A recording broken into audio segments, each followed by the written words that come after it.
안녕하세요. 김원열입니다. 반갑습니다.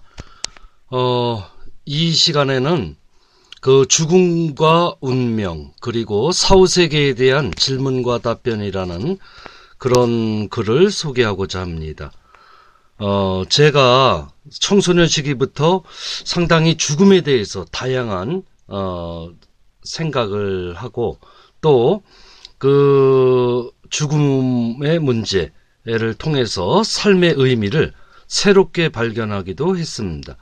그리고 현재는 지금까지 죽음에 대해서 성찰하고 연구한 것들을 저술로 작업을 하고 있는데요.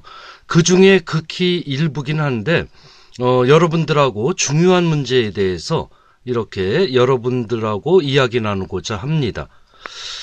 여러분, 저 죽음에 대해서 어떻게 생각을 하세요? 예, 내가 소중한 그런 사람들, 사랑하는 이들, 예, 죽음을 겪게 됩니다. 살면서 불가피하게. 얼마나 가슴 아프고 참 그 안타까운 일입니까? 그런데 이런 죽음에 대해서 막상 철학적인 논의를 하려고 하면은 어려움이 많습니다. 서로. 왜냐하면은 그 본격적인 논의를 하기에는 우리가 제대로 준비가 안 돼 있는 거죠.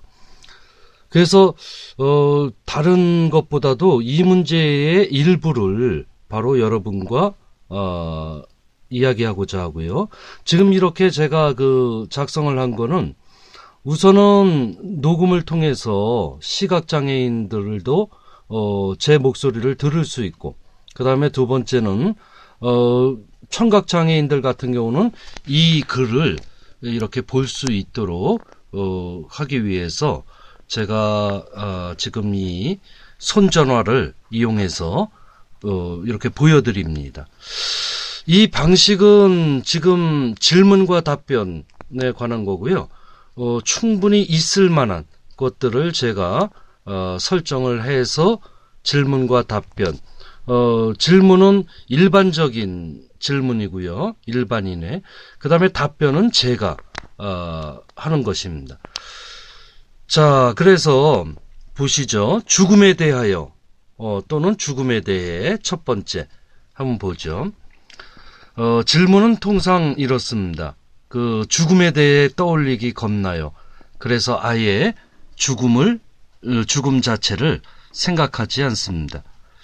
간혹 주변에서 부고를 접하면 어쩔 수 없이 장례식장에 가곤 합니다. 그러나 별로 내키지 않아 부의금을 전달하고 음식을 먹는 둥 마는 둥 하고 나오곤 합니다. 가까운 사람이나 또 사랑하는 이가 죽으면 너무나 안타깝고 슬프죠. 그 가운데 경황 없이 장례식을 치르게 됩니다. 그리고는 죽은 이를 한없이 그리워하곤 합니다. 도대체 죽음이란 뭔가요?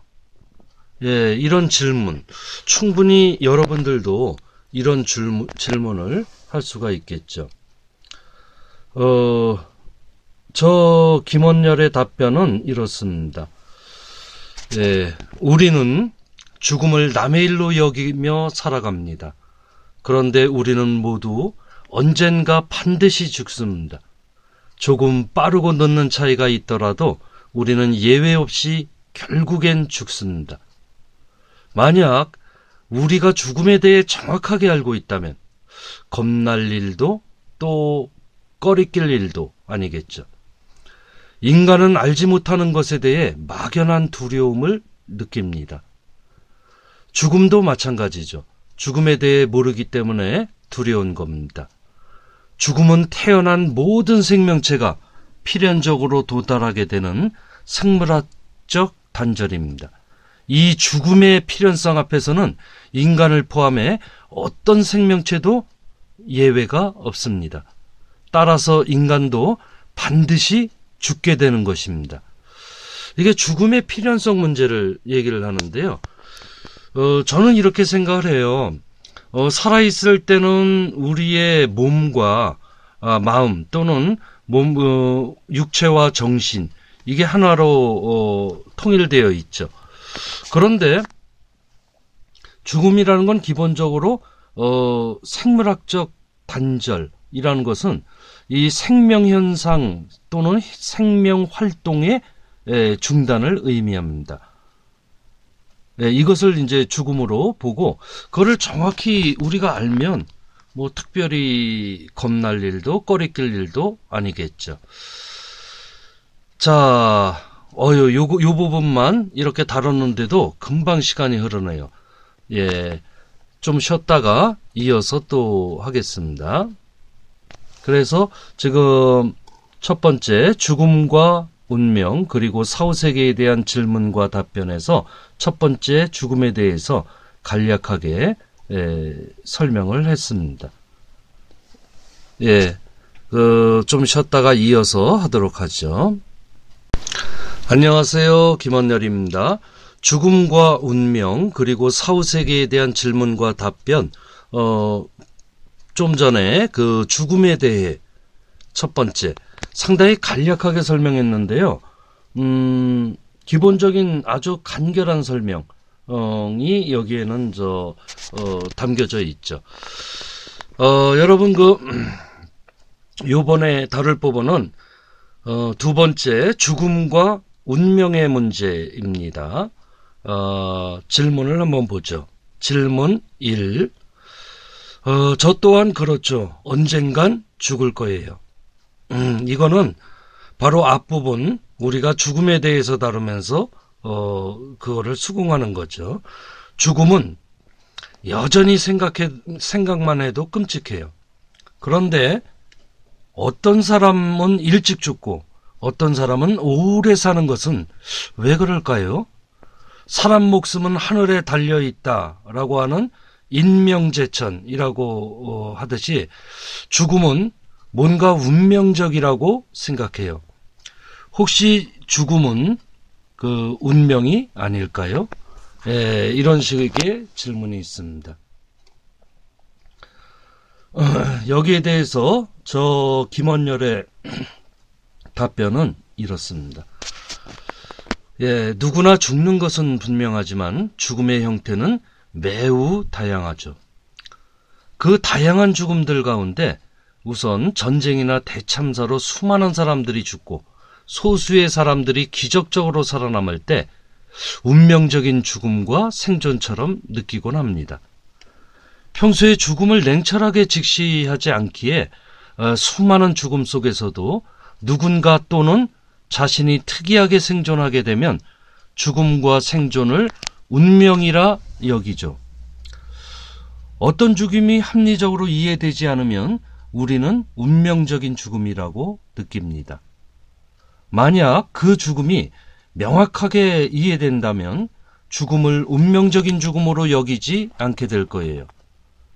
예컨대 누군가 전쟁이나 대참사에서 죽거나 살아남을 때 그 대참사의 원인이 분명히 규명된다면, 진상규명이 제대로 이루어진다면 그 사람이 죽거나 생존한 이유를 이해하게 될 거고, 그러면 죽음을 운명으로 여기지 않게 될 거예요.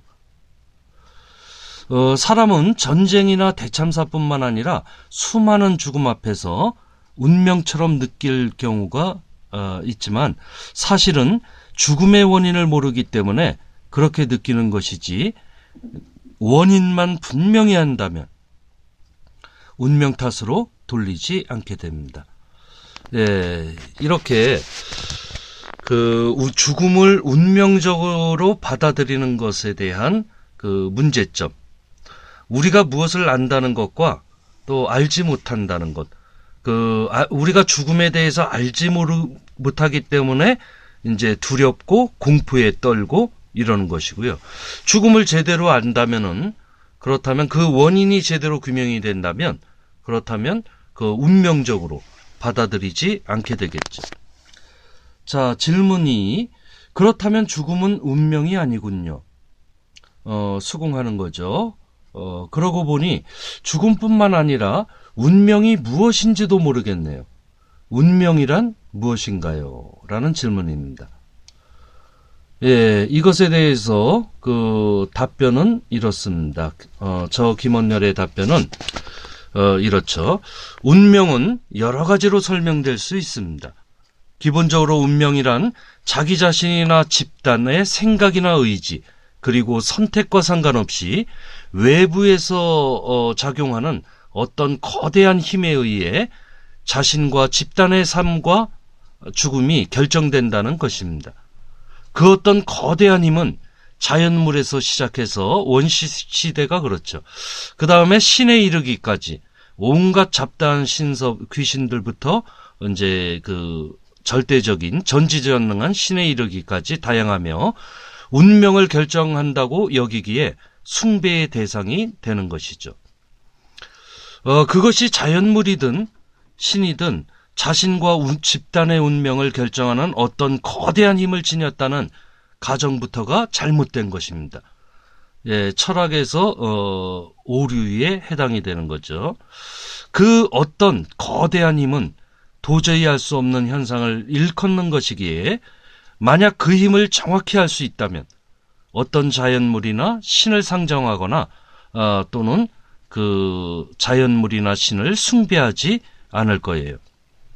결국 운명이란 죽음과 마찬가지로 인간의 무지 때문에 그렇게 느낄 뿐이기에 만약 인간이 지혜롭다면 운명 탓을 하지 않게 될 거예요. 그러니까 스스로 자신이 생각하고 선택하고 실행해서 그 결과조차도 이제 원인이 분명하기 때문에 그대로 받아들일 수 있는 것이죠. 이렇게 지금 쭉 다루다 보니까 시간이 뭐 금방금방 가는데요. 매우 많은 내용을 줄여서 한 건데도 죽음과 운명의 문제에 대한 그 간략한 질문과 답변은 여기까지 하고요. 그 다음에 이제 이어서 좀 쉬었다가 세 번째 죽음 이후의 세계, 영혼 불멸의 문제를 다루겠습니다. 예, 시청해 주셔서 고맙습니다. 안녕하세요. 김원열입니다. 반갑습니다. 죽음과 운명 그리고 사후세계에 대한 질문과 답변, 예, 세 번째 시간인데요. 여러분 앞에서 우리가 죽음에 대해 그리고 죽음과 운명의 문제에 대해 살펴봤습니다. 예전에 제가 삶과 죽음의 인문학이라는 강연을 몇 차례 한 적이 있는데요. 사람들이 상당히 관심을 갖고 살펴보고 있습니다. 그러니까 이 강의 듣는 분들이 굉장히 중요한 문제잖아요. 우리에게 있어서. 그래서 인류 역사상 하여튼 모든 생명체는 한 번 죽으면은 그것으로 끝나고 어느 것도 영생하는 것이 없었죠. 근데 사람은 이 세상에 살면서 이 세상의 그 유한성, 또 죽음의 불가피성, 뭐 이런 것 때문에 원시 시대부터 저 세상을 상정을 합니다. 지금 이 시간에는 세 번째 죽음 이후의 세계 그리고 영혼 불멸의 문제에 대해서 또 질문과 답변 형식으로 살펴보겠습니다. 이런 질문이 가능합니다. 제대로 알면 죽음을 함부로 운명 탓으로 돌리지 않게 되겠군요. 그런데 어떤 종교든 사람은 신에 의해 운명적으로 살고 죽은 이후에도 극락, 천당, 지옥 등 이 세상에서 저 세상으로 간다고 하는데요. 이 사후세계를 믿자니 불확실하고 안 믿자니 찝찝하고 그러네요. 사후세계를 어떻게 이해해야 할까요? 라는 질문입니다. 저 김원열의 답변은 이렇습니다. 지금 여기서는 이제 매우 간략하게 설명하는데요. 사후세계가 있느냐 없느냐 문제는 인류의 종교와 밀접한 연관이 있죠. 사후세계에 대한 이야기가 간혹 죽었다고 여겨지다가 깨어난 사람들에 의해 전해지고 있습니다. 그런데 그 주관적인 체험이 정말 사후세계인지는 객관적으로 입증되지 않고 있습니다. 만약 사람들이 누구나 죽었다가 깨어날 수만 있다면 사후세계가 존재하는지 그렇지 않는지 입증될 수 있을 거예요. 그렇다고 죽어볼 수도 없어요. 죽음은 그 순간부터 생명활동의 끝, 인식 능력을 포함해 모든 것과의 단절이니까요. 이렇다 보니 사람들에게 사후세계는 불확실한 거죠. 이 불확실한 사후세계를 인정하지 않던 사람이 죽기 직전에 어떤 종교의 신자가 되는 그런 현상은 사후 어떻게 될지 몰라 찝찝하고 불안해서 일종의 보험을 드는 거죠. 그러나 사후세계는 어떤 동기든 인간이 주관적으로 상상한 결과입니다. 사후세계는 객관적으로 결코 입증될 수 없는 것이기 때문에 존재한다고 할 수 없습니다. 사실 이 인터넷상에서 지금 매우 간략히 설명하는데 이 하나하나를 철학적으로 굉장히 많은 논의와 그 다음에 또 증거 이런 것들을 논리적으로 전개할 수 있습니다. 질문이 이어집니다. 두 번째 질문이죠. 그렇다면 사후세계가 존재하지 않는다는 것도 마찬가지로 객관적으로 입증할 수 없는 것 아닌가요? 라고 해서 사후세계가 있다는 것도 객관적으로 입증할 수 없다면 사후세계가 존재하지 않는다는 것도 마찬가지 아니냐 이런 겁니다. 저 김원렬의 답변은 이렇습니다. 죽음을 통해 사후세계를 객관적으로 성찰해보죠. 사후세계는 영혼 불멸을 기초로 하고 있습니다. 만약 육체가 죽어서도 영혼이 계속된다면, 그러니까 계속 존재한다면 사후세계와 관련이 됩니다. 그러나 육체가 죽으면서 영혼 자체도 사라진다면 우리가 흔히 마음, 정신, 종교상의 영혼이라고 하는 이런 것 자체도 사라진다면 사후세계는 상상조차 할 수 없을 거예요. 그래서 죽음을 성찰하면 할수록 사후세계, 즉 저세상이 결코 존재하지 않는다는 진실을 깨닫게 됩니다. 영혼 불멸이라는 것은 이건 인간의 상상력의 산물이지 이제 그렇지 않다는 거죠. 그래서 지혜로운 사람은 죽음의 필연성을 제대로 인식하고 있기에 죽음을 그 자체로 수용할 수 있고 법칙적으로 인정하는 것을 의미합니다. 그리고 저 세상이 아닌 이 세상에서 살아있는 동안 최선을 다하죠. 왜냐하면 다시는 돌아오지 않을 시간이니까요. 지금 이 시간도 마찬가지죠. 그러니까 사후에 저 세상에 있는 극락세계가 아니라 죽기 전에 이 세상에서 지상낙원을 만들고자 합니다. 이게 이제 제대로 된 철학이고요. 일종의 더불어 잘 사는 세상, 더불어 사는 세상을 이 세상에서 만들어 보겠다라고 하는 거는 사실은 그게 대동사회이고 그 다음에 저 세상의 극락세계를 지금 이 땅에서 실현하는 거고 저 세상의 천당을 지금 이 세상에서 실현하는 것입니다. 수많은 논의를 할 수 있는데요.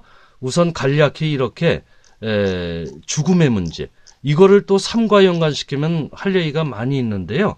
이렇게 죽음과 운명 그리고 사후세계에 대한 질문과 답변을 간략하게 여러분 살펴봤습니다. 여러분 다시는 돌아오지 않는 시간 열정적으로 꼭 하고 싶은 일을 살아있는 동안에 하다가 그리고 삶을 잘 마무리하는 것이 매우 좋은 삶과 죽음이 아닌가 이런 생각이 들어요. 그러려면 역시 건강이 뒷받침되는 게 필요하겠죠. 흔히 건강을 잃으면 모든 것을 잃는다고 하죠. 여러분들 항상 건강하시고 죽음의 문제, 운명의 문제, 그리고 사후세계에 대한 문제도 한번 성찰하시기 바랍니다. 예, 오늘 이 간략한 죽음에 관한 강의는 이것으로 마치겠습니다. 안녕히 계세요.